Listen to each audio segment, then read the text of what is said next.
என்ன வசியம்? வசியம் அப்படின்றது என்ன? இந்த வசியத்தால என்னென்ன விஷயங்கள் வசியங்கள் இருக்கு. சத்துருக்கள், அதாவது எதிரிகளை நமக்கு இது பண்ற வசியம் பண்றது, இந்த மாதிரிப்பட்ட நிறைய வசியங்கள். என்னென்ன விஷயங்களை எடுத்துட்டு வரணும்? இப்போ ஒரு பெண்ணோட அப்பா அம்மா வராங்க, அவங்களை அணுகுறாங்கன்னு வச்சுக்கோங்களேன். இப்ப அவங்க என்னென்ன எடுத்துட்டு வரணும்? அந்த மாப்பிள்ளை சம்பந்தப்பட்ட என்ன விஷயங்கள்? இந்த மாதிரிப்பட்ட ஆளுகளை மட்டும் நம்ம வசியம் பண்ணி கொடுப்போம். வசியம்னு சொன்னா எல்லாமே சாத்தியமானதுதான். ஆனா நம்ம அந்த மாதிரிப்பட்ட இதுகள் பண்றது கிடையாது. அனைவருக்கும் வணக்கம். இன்னைக்கு நம்ம யாரை சந்திக்க வந்திருக்கோம் அப்படின்னு பாத்தீங்கன்னா, கேரள அருள்வாக்கு தம்பதி அப்படின்னு சொல்லுவாங்க இல்லையா? சோ கேரள முறையில அருள்வாக்கு பார்க்கக்கூடிய ஒரு நபரை தான் சந்திக்க வந்திருக்கோம். வணக்கங்க ஐயா. வணக்கம் ஐயா, உங்களோட கோவில் எங்க இருக்கு? நீங்க எங்க இருந்து அருள்வாக்கு பார்த்து சொல்லிட்டு இருக்கீங்கன்றத மக்களுக்கு சொல்லுங்க. முதல்ல நம்ம கோயில்னா செங்கல்பட்டு மாவட்டம் சிங்கபெருமாள் கோவில். சிங்கபெருமாள் கோயில்ல இருந்து ரயில்வே கேட்டு கிராஸ் பண்ணி உள்ள வந்து குளத்தூர் கிராமத்தில் கணபதி நகர்ங்கிற இடத்துல இந்த காளியம்மன் கோயில் வச்சு நம்ம அருள்வாக்கு பார்த்துக்கிட்டு இருக்கிறோம். இங்கே நீங்கள் செங்கல்பட்டில் வந்து சிங்கபெருமாள் கோயில் வந்துட்டீங்கன்னா அதுலேருந்து 4 கிலோமீட்டர் தூரத்துலேருந்து பார்க்குறோம். என்னென்ன மாதிரியான விஷயங்களுக்கெல்லாம் நீங்க அருள்வாக்கு மூலமா பார்த்து சொல்லுவீங்க? அதாவது குடும்ப பிரச்சனை, கணவன் மனைவி பிரச்சனை, வசியம் சம்பந்தப்பட்ட பிரச்சனை, செய்வினை, ஏவல், பில்லி, சூனியம், பேய் பிசாசு சம்பந்தப்பட்டதுகளுக்கும், அது மாதிரி குடும்ப தகராறுகள், பணம் இந்த கொடுத்த கடன் வராமல் இருக்கிறது, அது மாதிரி உடல்நிலை குறைபாடு, அதாவது மாந்திரிக சம்பந்தப்பட்ட பாதிப்புகள் எதுவாக இருந்தாலும் அந்த மாதிரிப்பட்ட பிரச்சனைகளுக்கெல்லாம் தீர்வு பண்ணி கொடுத்துட்டு இருக்கிறோம். நம்ம கோவில்ல என்னென்ன மாதிரியான தெய்வங்கள்லாம் இருக்காங்க? அதாவது கணபதி, முதல்ல பார்த்தீங்கன்னா கணபதி, அதுக்கப்புறம் இசைக்கி அம்மன், பத்ரகாளி அம்மன், சுடலமாடன், கருப்பசாமி, பேச்சியம்மன், முண்டசாமி, முத்தாரம்மன், ஞானமூர்த்தீஸ்வரர், அங்காள பரமேஸ்வரி, யக்ஷி அம்மன், நாக யக்ஷி அம்மன். ரொம்ப சிறப்பா சொன்னீங்க. இன்னைக்கான கொஸ்டின் என்ன அப்படின்னு பாத்தீங்கன்னா, வசியம் அப்படின்றது என்ன? இந்த வசியத்தால என்னென்ன விஷயங்கள் எல்லாம் சாதிக்க முடியும்?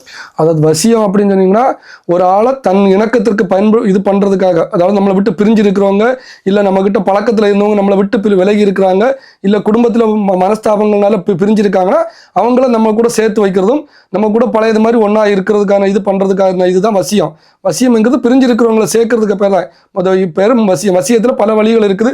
முகவசியம், ஜனவசியம், அப்புறம் தொழில் வசியம், அப்புறம் இது கணவன் மனைவி வசியம், ஆண் பெண் வசியம், இந்த மாதிரிப்பட்ட வசியங்கள் நிறைய இருக்குது. சத்துருக்கள், அதாவது எதிரிகளை நமக்கு இது பண்ணுற வசியம் பண்ணுறது, இந்த மாதிரிப்பட்ட நிறைய வசியங்கள் இருக்குது. நமக்கு ஆண் பெண் வசியம், கணவன் மனைவி வசியம், இது மட்டும் அதிகமாக நம்மக்கிட்ட வந்துட்டு இருக்காங்க ஆளுங்க. இப்ப ஆண் பெண் வசியம், கணவன் மனைவி வசியம் அப்படின்னு சொன்னீங்க இல்லையா? இப்போ கணவன் மனைவி கல்யாணம் ஆனவங்க பிரிஞ்சு இருக்காங்க. இப்ப அந்த பெண் வீட்டுக்காரங்க உங்ககிட்ட வந்து அந்த மாப்பிள்ளை வீட்டுக்காரங்களை வசியம் பண்ண முடியுமா?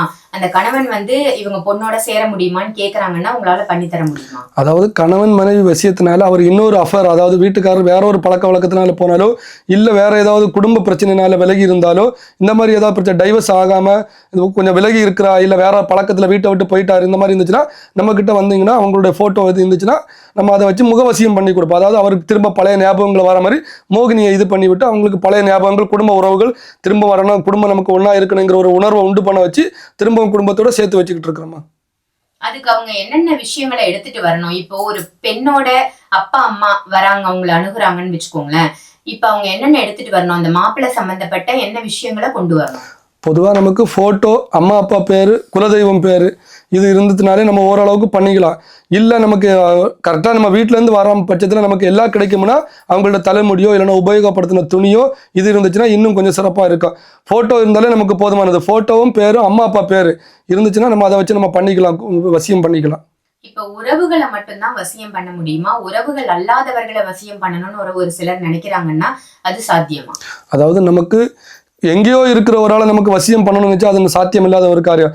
நம்ம கூட பழக்கத்தில் இருந்தவங்க இப்போ விலகி இருக்கிறாங்க, அதாவது நம்ம கூட நல்லா ஒன்றா அந்நுன்யமாக இருந்தாங்க, இப்போ குறிப்பிட்ட சில நாட்கள் ஏதோ ஒரு காரணத்தினால, குடும்ப பிரச்சனைனால இல்லை மனஸ்தாபத்தினால விலகி இருக்காங்கன்னா அந்த மாதிரிப்பட்ட ஆளுகளை மட்டும் நம்ம வசியம் பண்ணி கொடுப்போம்.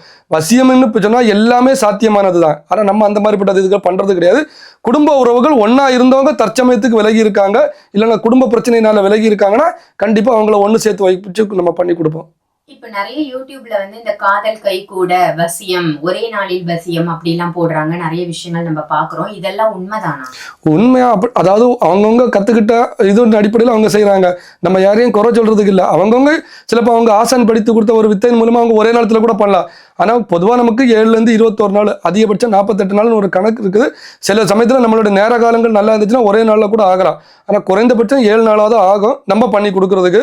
ஆனால் வசியம் பண்ணுறதுங்க கணவன் மனைவி காதலர்கள் இந்த மாதிரி, அதாவது ஏற்கனவே நம்மக்கிட்ட பழக்கத்தில் இருந்த ஆளாக இருக்கணும். புதுசாக ஏதோ ஒரு இடத்துல இருக்கிறாங்க, அவங்கள ஃபோட்டோ மட்டும் நான் ஃபோனில் பார்த்து அந்த ஆளை பண்ணனா அது நடக்காது, நம்ம பண்ணி கொடுக்க மாட்டோம். நம்மக்கிட்ட பழக்கத்தில் இருந்தவங்க, நம்ம கூட ஒன்றா இருந்தவங்க இப்போ விலகி இருக்காங்கன்னா கண்டிப்பாக அதை நம்ம சாத்தியமாக அவங்களுக்கு ஒன்றா சேர்த்து வைக்கலாமா? இப்போ கணவன் மனைவி வசியத்தை சொன்னீங்க, காதலர்கள் வசியம் அப்படின்னு இருக்கு இல்லையா? அந்த காதலர்கள் வசியம்ன்றது உண்மைதானா? அதை நீங்க பண்றீங்களா? காதலர்கள் வசியம் பண்ணி கொடுப்போம். அதாவது ஏற்கனவே பழக்கத்துல இருந்து நம்ம இப்போ வீட்டில் இது இல்லை அதனால பிரித்து வைக்கிறாங்க அப்படிங்கிற பட்சத்தில் அவங்களோட கோரிக்கை நியாயமாக இருந்துச்சுன்னா கண்டிப்பாக நாங்கள் அதை வசியம் பண்ணி கொடுக்குறோம். அது வந்து ஆண் பெண் 2 பேருக்குமே பண்றீங்க? ஆணுக்கும் பெண்ணுக்கும் பண்ணி கொடுப்போம். அதாவது வீட்டுக்குள்ள ஒரு பிரச்சனை இல்லை, அந்த வேற பழக்கத்துல மாறிட்டாங்க, சொல் பேச்சு கேட்காம மாறிட்டாங்க, இல்லைன்னா ஃப்ரெண்ட்ஸ் ஏதோ ஒரு இது மூலமா அவங்க வேற பழக்கமா போறாங்க, நம்ம கிட்ட விலகி இருக்கிறாங்க, இல்லை 5 வருஷம் 3 வருஷமா லவ் பண்ணோம், இப்போ சின்ன சின்ன காரணத்தினால எங்களை விட்டு விலகி நிற்கிறாங்க அப்படிங்கிற பட்சத்தில் வந்தாங்கன்னா கண்டிப்பா நான் அது வசியம் பண்ணி கொடுக்குறோமா. இப்ப இந்த காதலர்கள் இருக்கும்போது அவங்க அப்பா அம்மா தான் சேர்த்து வைக்க மாட்டாங்க இல்லையா? இப்ப அப்பா அம்மாவை வசியம் பண்ணி இவங்க சொல் பேச்சு கேட்கிற மாதிரி பண்றதுக்கு வாய்ப்பு இருக்கா? அதாவது ஒன்று ஜாதி மதம் பார்த்து சிலவங்க சேர்த்து வைக்க மாட்டாங்க, இல்லைன்னா பையன் வேலை செய்யாத ஊதாரியா இருப்பான், இல்லைன்னா பொண்ணு குடும்பம் ஏதோ ஒரு காரணத்தினால அவங்க விளைப்பாங்க. அவங்க 2 பேருக்கும் மனசு ஒத்துப்பட்டு எங்களுக்கு நாங்கள் வாழ்றதுக்கு இதுக்கு மேஜராக இருக்கிறோம், எங்களுக்கு மனசு ஒத்துப்பட்டு நாங்கள் ஒன்றா இருக்கிறோம், எங்களுக்கு குடும்பத்தில் தான் பிரச்சனை, எங்களுக்கு சேர்த்து வைக்கணும் அப்படின்னு அவங்க முழு இதோட 2 பேருமே வந்தாங்கன்னா கண்டிப்பாக அம்மா அப்பாவை நம்ம கன்வின்ஸ் பண்ணி அதை சேர்த்து வைக்கிறதுக்கான வழி நம்ம பண்ணி கொடுப்போம். ரொம்ப சிறப்பா வசியத்தை பத்தி அழகா சொன்னீங்க. என்னென்ன மாதிரி விஷயங்களுக்கெல்லாம் வசியம் பண்ணலாம், உங்ககிட்ட வந்தா வசியம் எதுக்கெல்லாம் நீங்க பண்ணி தருவீங்க, அதுக்கு என்னென்ன தேவை அப்படின்றதையும் விளக்கமா கொடுத்தீங்க. நன்றி. நன்றி.